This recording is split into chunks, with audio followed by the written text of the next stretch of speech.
You're listening to Soundside. I'm Libby Denkman. Bill Gates has been under scrutiny since the Justice Department released files that put his relationship with Jeffrey Epstein on display. But these files also showed that Epstein's connections within the company Gates co-founded, Microsoft, were more widespread than previously known. Epstein built relationships with several of Microsoft's top executives. He traded gifts and advice with them and even invited some of them to his island. And through these big players, Epstein also got access to the inner workings of the company. Karen Weise is a technology correspondent for the New York Times who's based here in Seattle. And she's here to tell us more about the relationships that Epstein had with some of Microsoft's top brass. Karen, thanks for being back on the show. Good to have you here. Yeah, happy to chat about this. So Bill Gates, obviously one of the more high-profile names to come up in the Epstein files. But he wasn't the only Microsoft executive that Epstein was able to communicate with, grow relationships with.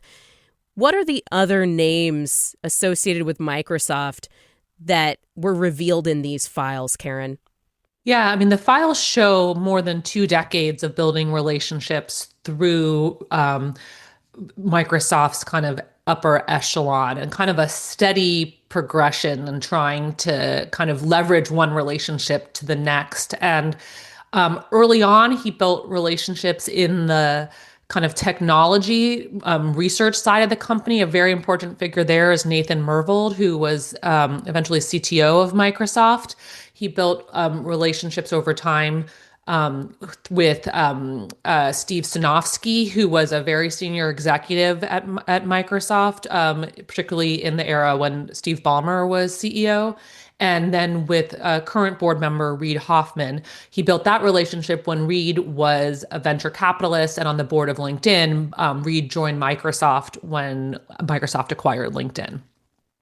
And the start of this Microsoft relationship, it has to do with Stephen Hawking and the Seattle Zoo. Can you kind of take us back to that scene? That kind of stood out to me in terms of when Epstein first got his hooks into folks at Microsoft. Yeah, I mean, he is masterful at kind of, again, leveraging one relationship into the next. And so in 1996, Nathan Myhrvold hosted a gala for Stephen Hawking at the Seattle Zoo. Hawking was on a kind of global tour, or at least a national tour, and had a stop in Seattle. And so at this gala, a telecom executive, I was told, brought Epstein as a guest. And there he met a former research executive, at the time a research executive at Microsoft named Linda Stone. She was seated next to him, she said. And then we know in the documents that several months later, Nathan Myhrvold was on Epstein's plane. So I don't know if that's the first moment they had met, but this was clearly an early nexus. And, you know, the way Linda described it to me is he was just very persistent and consistently asking her, who else can he fund? What other research can he fund? And you see that in the emails back and forth with him and other people of leveraging connections, particularly in this kind of early scientific community of Microsoft, where there was a lot of research going on. And some of those convert to what appear over time to become more like friendships and personal relationships.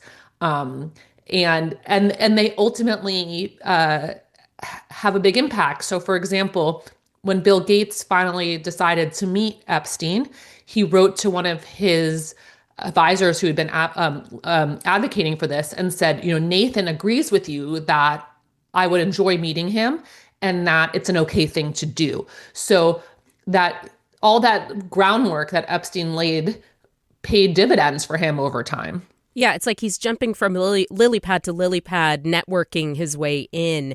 And these are endorsements, personal endorsements from people that Gates had grown to trust because he'd known them for a long time. They were, you know, key parts of the Microsoft corporation, right? Exactly. Yeah. You know, and I should say Microsoft's comment on this is that seeing the emails was very upsetting and that, you know, these were individuals acting in their own right, not as like in corporate capacities. And that's very true if you see the emails. There's no doubt about it. These are like individual people making, frankly, poor decisions. Yeah. Can you talk about the timeline here a little bit? Because that meeting at the zoo where we believe it could have been the start of the Myhrvold relationship, Nathan Myhrvold relationship with Epstein. That was in 1996. So that's before Epstein strikes this plea deal and, serves time for soliciting a minor for prostitution. But then the relationships within Microsoft, they continue on even after the 2008-2009 era, when the legal track record for Epstein's misdeeds and crimes begins, right? Exactly, yes. And so there's a lot that happens in the Microsoft orbit a couple years after he's out of jail for that. And Epstein's on this effort to essentially rehab his space in society, and he leverages these connections in different ways to build new relationships. And so there's at Microsoft at the time, that's a very trying time. The company was not doing well. It had the flop of the Nokia acquisition. There was a Windows I owned launch. a Windows phone, Karen. I'm one of the few, but I did have a Windows phone around that era. In these emails, you can see sent from my Windows phone or whatever the language is. Definitely a hallmark of that era. That was me in 2010. So there's kind of two important threads that take off after he's out of jail. One would ultimately lead to Reid Hoffman, the now Microsoft board member. And that happens at TED. So the TED Talks. So Epstein would go to TED Talks. It's unclear if he actually attended them officially or just kind of navigating around them at these various dinners and events. He was invited to a dinner that Nathan Myhrvold was hosting at that event. The former research executive I mentioned earlier, Linda Stone, she introduced him to this well-known MIT researcher who then introduced him to Reid Hoffman. And then they develop a relationship that spans time going forward, primarily before the LinkedIn acquisition, though they do show times where they were talking after. And so that's kind of one thread. And another thread that happens after that is really in the kind of top echelon of Microsoft. So Epstein had built connections through Gates's family office and foundation, and through that built a relationship with Steve Sinofsky, who ran the Windows division. And he was seen as a possible successor for Steve Ballmer. And there's an enormous volume of traffic between Steve, his wife, who was working with Gates, and Epstein, discussing this transition, and then ultimately Epstein advising Steve on his negotiation for his exit of the company and actively giving advice on the terms of his separation agreements and whatnot. So he's constantly getting this feedback of intel about what's going on for Microsoft and with Bill, because it's clear he sees Bill as this like huge important target. And Epstein is sort of trading on the relationships he has within Microsoft to also sort of casually joke and network with other wealthy people, right? There's like a, hey, do you want to run Microsoft sort of thing at one point? It's like, this is currency. Exactly. Yeah. He wrote to the billionaire Tom Pritzker at one point and said, any interest in running Microsoft? Now, if he had influence on that, I'm sure is quite doubtful. But it does give him currency, and these relationships, even the ones that are more, mundane for people who didn't go to the island or whatnot, it still gave him the cultural currency and, information to leverage and to build relationships with other people. Everyone likes to be the person in the know and around the person in the know. And a lot of people took the bait, basically. Yeah.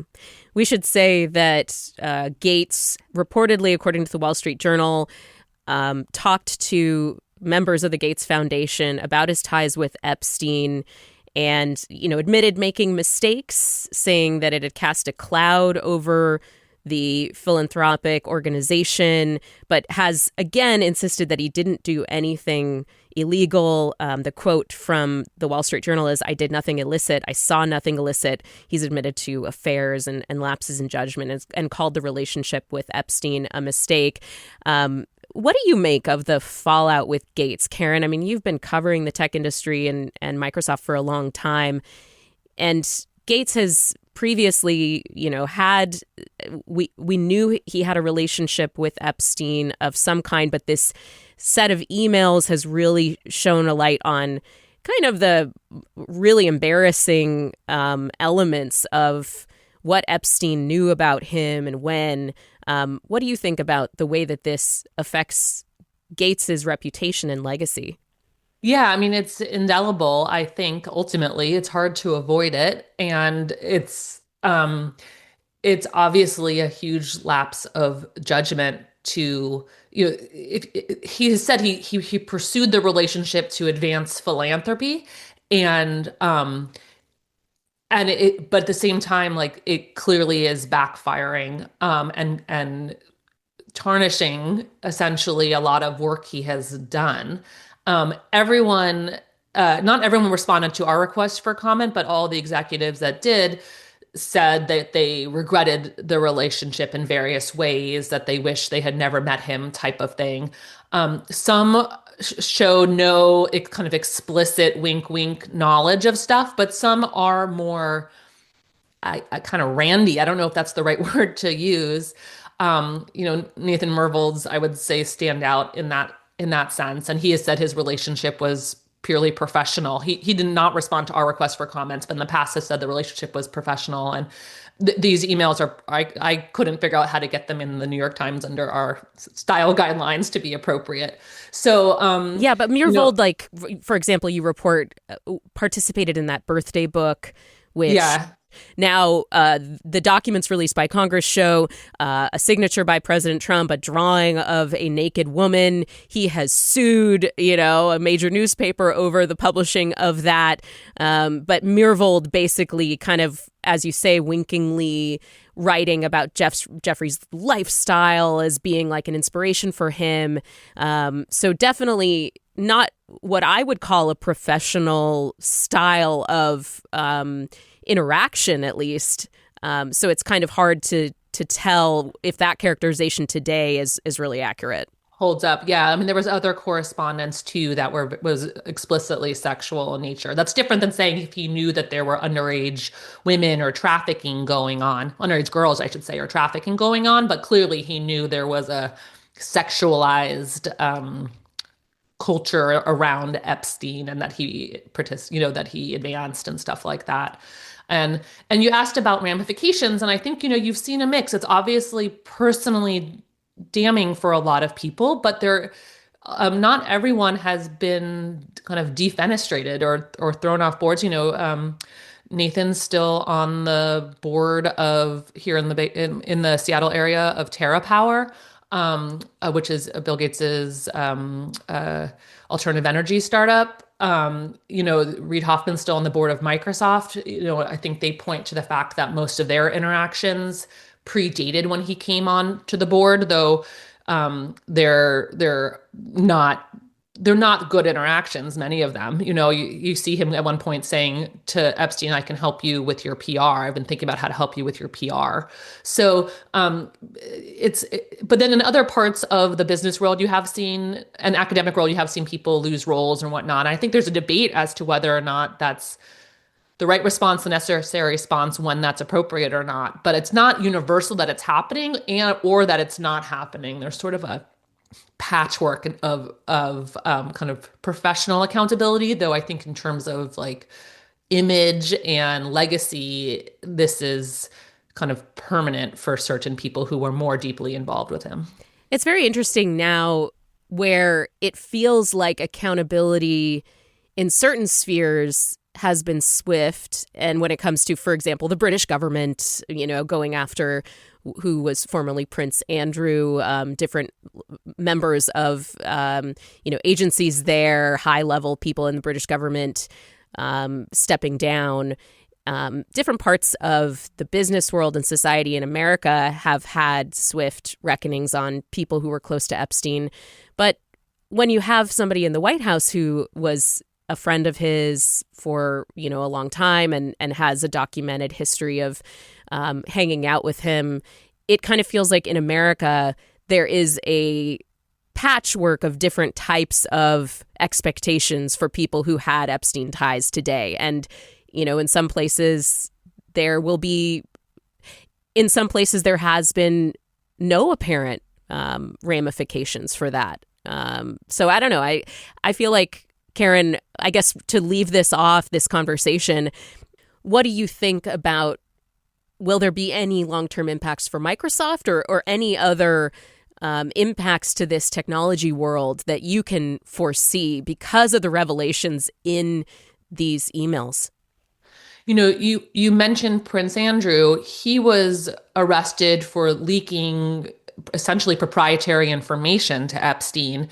It's something that is illegal then, or potentially illegal.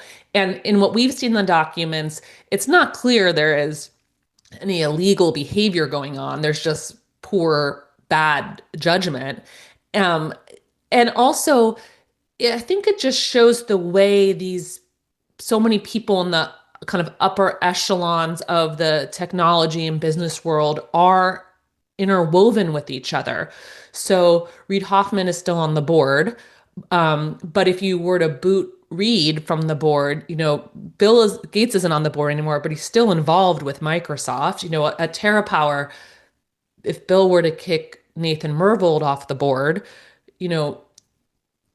for being associated with Epstein, what does that mean for Bill? So you have these interwoven relationships over decades here among these executives, and in some cases that long with Epstein.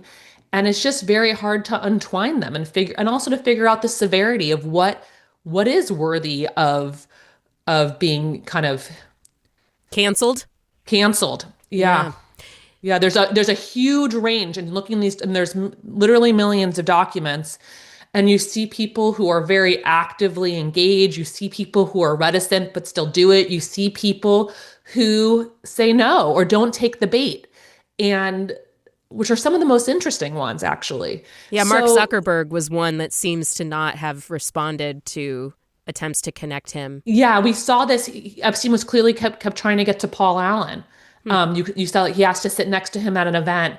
There are multiple times where he tried to get to him, and what I saw, there was not clear evidence that they really did. He really did.